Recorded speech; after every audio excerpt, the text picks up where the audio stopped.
RM rupanya menyerah menjadi pengacara Peggy Setiawan. Tony RM bahkan berencana mundur sebagai pengacara Peggy Setiawan. Bukan tanpa alasan, Tony merasa lelah selalu disalahkan dalam polemik antara Peggy Setiawan dan Deddy Mulyadi.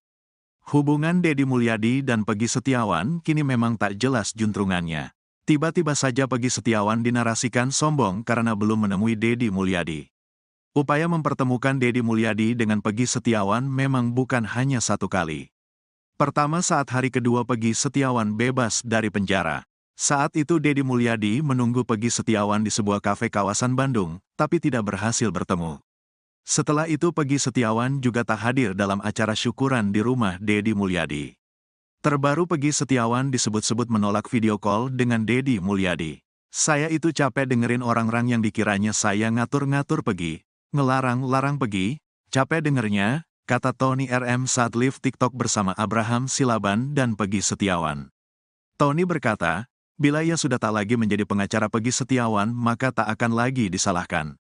Tony merasa ia selalu disalahkan dan dianggap menjadi penghalang Peggy Setiawan untuk bertemu Deddy Mulyadi. Makanya dengan saya tidak berada di samping Peggy lagi, silahkan nanti. Kalau ada saya kan selalu jadi kambing hitam, seolah saya yang melarang ketemu si A, seolah saya. Tapi kan kalau saya gak ada silahkan biar saya gak jadi kambing hitam lagi. Itu tujuan utama saya, kata Tony RM. Tony mengaku merasa tak tega meninggalkan Peggy Setiawan. Namun ia merasa tudingan netizen terhadapnya sudah keterlaluan. Saya juga gak tega. Cuma kan fenomena ini kan muncul terus di media sosial. Saya akan rundingan dengan tim, Bu Yanti dan keluarganya juga, Bu Kartini, katanya. Tony RM mengatakan ia selalu dituduh memanfaatkan ketenaran Peggy Setiawan. Selain itu Tony juga merasa dituding mengatur hidup Peggy Setiawan usai bebas dari kasus Vina Cirebon. Sudah bantu kau disalahkan, saya jadi serba salah. Dikira saya memanfaatkan Peggy, ngatur-ngatur semua Peggy. Gak ada saya memanfaatkan atau ngatur-ngatur Peggy, kata Tony RM. Sementara Peggy Setiawan berharap agar Tony RM tak mundur sebagai pengacaranya. Kalau saya pribadi bakal ngerasa kehilangan karena selama ini saya sudah nganggap Pak Tony bapak kedua. Rasa sedih sih pasti ada, bakal terasa kehilangan, kata Peggy Setiawan, mantan tersangka kasus Vina Cirebon. Peggy Setiawan tetap berharap agar Tony RM tak berhenti menjadi pengacaranya. Kalau saya sih gak ditinggal, jangan sampai putus silaturahmi juga, karena sudah saya anggap bagian keluarga. Iya, masih ingin terus didampingi.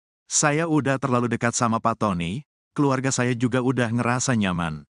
Semuanya juga, mereka sudah sangat berjasa, kata Peggy Setiawan. Sementara itu kini telah terungkap kejadian sebenarnya soal Peggy Setiawan tak datang ke rumah Deddy Mulyadi meski sudah dikirim mobil. Cerita kejadian ini awalnya diungkap Ferry Herianto. Tapi kini diutarakan langsung kejadian sebenarnya oleh Deddy Mulyadi dan ayah Peggy Setiawan, Rudy Irawan. Deddy Mulyadi menceritakan sebenarnya ia hanya mengundang Rudy Irawan ke acara syukuran di Lembur Pakuan. Tapi, Rudy berinisiatif mengajak istri pertama di Cirebon dan istri kedua di Bandung. Kalau mau, kata Rudy Irawan. Rudy Irawan bahkan sampai meminta dikirim mobil untuk menjemput dua istrinya tersebut. Bapak minta dikirimin mobil ke Cirebon, Bapak ke Cirebon sama Tri, sopir, nganter terus ngedrop bapaknya malah ikut sama Tri ke Bandung lagi, kata Deddy Mulyadi. Fakta barunan menarik kembali terkuak di kasus Vina Cirebon usai dikorek oleh Muchtar Effendi, salah satu kuasa hukum Peggy Setiawan. Muchtar menguak fakta tersebut dari klien barunya, dua teman dekat Vina, Mega dan Widya. Dari keterangan kedua perempuan itu, Muchtar meragukan adanya pemerkosaan sekaligus pembunuhan kasus tersebut. Pasalnya, hanya berselang 12 menit setelah Vina menghubungi Mega dan Widya, peristiwa pembunuhan sekaligus pemerkosaan menimpa Vina dan Eki. Muchtar pun bertanya-tanya, apakah benar para pelaku bisa mengeksekusi kedua korban dengan waktu yang teramat singkat. Muchtar Effendi menjelaskan di dalam berkas perkara persidangan tahun 2017, disampaikan bahwa sekitar jam 22.30 WIB Sabtu, 27 Agustus 2016, Eki dan Vina dinyatakan meninggal dunia. Sementara berdasarkan keterangan Mega dan Widya, sekitar jam 22.18 WIB, Vina masih menghubungi Widya. Kalau enggak salah jam 22.18 menit itu Vina masih miset call berulang kali kepada Widya sebagai teman yang paling didekatinya, Karena sebelumnya Widi ditelepon sama Vina diajak main sekitar jam 22 lebih belasan menit itu, Widi ditelepon oleh Vina diajak main. Mega yang melihat panggilan tak terjawab dari Vina kemudian meminta Widi untuk menjawab panggilan itu. Namun, Widi sudah merasa bahwa panggilan itu untuk mengajaknya main keluar. Karena tak dijawab Widi, Mega lalu mengirimkan pesan kepada Vina. Sekitar pukul 23 WIB, lanjut Muchtar. Ramai di status BlackBerry Messenger, BBM, bertuliskan ucapan duka cita rest in PAC, beristirahat dalam damai, untuk Eki. Disinilah letak kecurigaan Muchtar Effendi. Keterangan Mega dan Widya kemudian didalami oleh Muchtar. Ia justru menyingkap fakta baru dan menarik. Kenapa menarik? Karena hanya berselang beberapa belas menit saja atau mungkin kan pukul 22.30 WIB aja Vina udah enggak jawab. Artinya dari pukul 22.18 WIB sampai pukul 22.30 WIB itu hanya beberapa belas menit saja. Kami berpikir apakah pembunuhan yang sebegitu kejam dan dilakukan juga ruda paksa kepada Vina berlangsung beberapa menit, pungkasnya. Dua sahabat almarhum Vina, Mega Lestari dan Widya Sari mengungkap keterangan yang mematahkan kronologi tewasnya Vina versi berita acara-acara pemeriksaan, BAP, yang dilakukan polisi. Mega dan Widya mengungkap chat terakhirnya dengan Vina pada malam maut 27 Agustus 2016 silam. Kesaksian yang tidak pernah didengar di pengadilan itu pun bersambut. Seorang pengacara yang dulunya mantan prajurit presiden terpilih semasa bertugas di Kopassus, Prabowo Subianto, siap membela keduanya. Diketahui dalam BAP, pada 27 Agustus 2016 sekitar pukul 21 WIB, Vina, Eki, dan Liga Akbar melintasi Jalan Perjuangan Kota Cirebon, Jawa Barat. Sesampainya di depan SMP Negeri 11 Cirebon yang berada di Jalan Perjuangan Majasem, Jalan Saladara, 11 pemuda sudah menunggu mereka. Ke-11 orang itu tertulis dalam BAP saksi, sebagai Hadi Saputra, Eka Sandi, Jaya, Supriyanto, Sudirman, Eko Ramadhani, Rivaldi Aditya, Saka Tatal, Andi, Dani, dan Pegi alias Perong. 11 orang tersebut melempari Eki, Vina, dan Liga dengan batu, tapi ketiganya terus melaju. Mereka mengejar Eki dan Vina dengan 4 motor hingga terjadi pemerkosaan dan pembunuhan. Lalu pukul 22.30 WIB, Eki ditemukan tewas sedangkan Vina terluka parah di flyover Talun. Kemudian ada warga yang melapor ke Polsek Talun, dan saat 2 petugas piket mendatangi lokasi kejadian, sudah banyak warga mengerubungi mereka. 8 tahun berlalu, 2 sahabat Vina, Mega Lestari dan Widya Sari akhirnya buka suara ke media. Keterangan mereka mematahkan kronologi tewasnya Vina dan Eki versi polisi. 2 wanita asal Cirebon itu rupanya adalah orang terakhir yang berkomunikasi dengan Vina. Mendengar kesaksian penting Widya dan Mega, pakar psikologi forensik, Reza Indragiri Amriel, menantang Muchtar Effendi untuk mendampingi secara gratis alias pro bono. Muchtar sendiri sudah memahami kasus Vina karena sebelumnya membela Pegi Setiawan, korban salah tangkap oleh Polda Jawa Barat. Mendengar tantangan itu, Muchtar pun menerimanya. Ia bersedia menjadi pengacara Widya dan Mega. Polemik yang menimpa Pegi Setiawan dengan Deddy Mulyadi rupanya mengguncang kesetiaan kuasa hukum Pegi, Tony RM. Tony bahkan berencana mundur sebagai pengacara Pegi lantaran merasa selalu disalahkan. Pegi kini dicap sombong lantaran belum menemui Deddy Mulyadi, orang pertama yang membela Pegi Setiawan. Tak hanya sekali, upaya untuk Deddy Mulyadi bertemu dengan Pegi Setiawan rupanya sudah 2 kali diusahakan.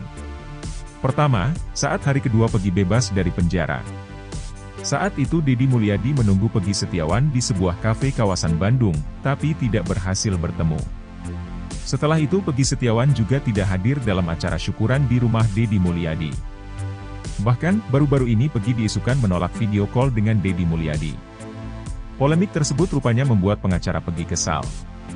Pasalnya, Tony RM kerap disalahkan atas pertemuan yang tidak terselenggarakan itu. Tony menyebut bila ia sudah tak lagi menjadi pengacara Pegi Setiawan, maka tak akan lagi disalahkan. Tony merasa ia selalu disalahkan dan dianggap menjadi penghalang Pegi Setiawan untuk bertemu Deddy Mulyadi. Selain itu, Tony juga merasa dituding mengatur hidup Pegi Setiawan usai bebas dari kasus Vina Cirebon. Meski merasa tak tega meninggalkan kliennya itu, Tony mengaku tudingan netizen terhadapnya sudah keterlaluan.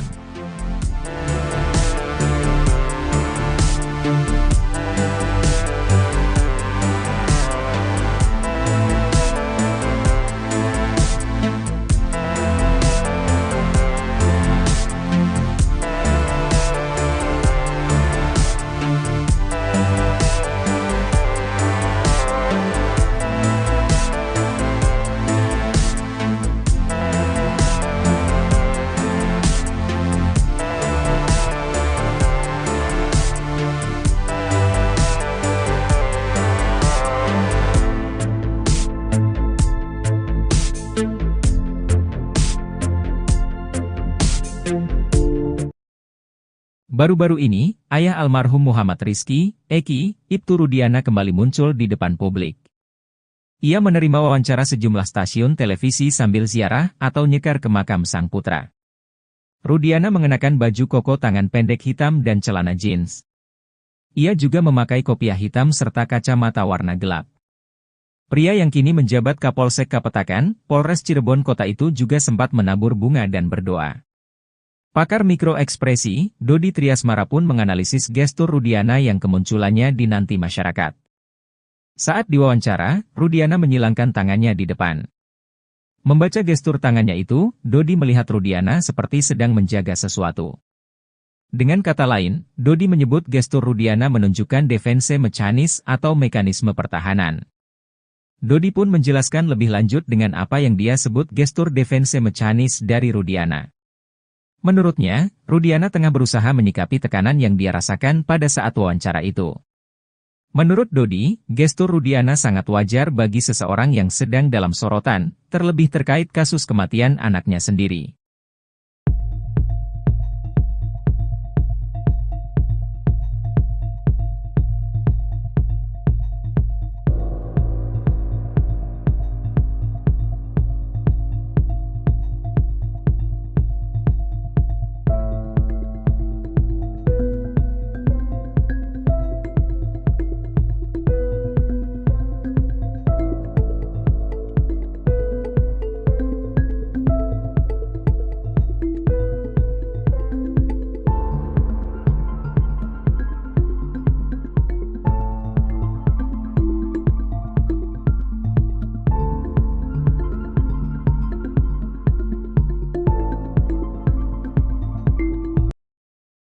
Tony RM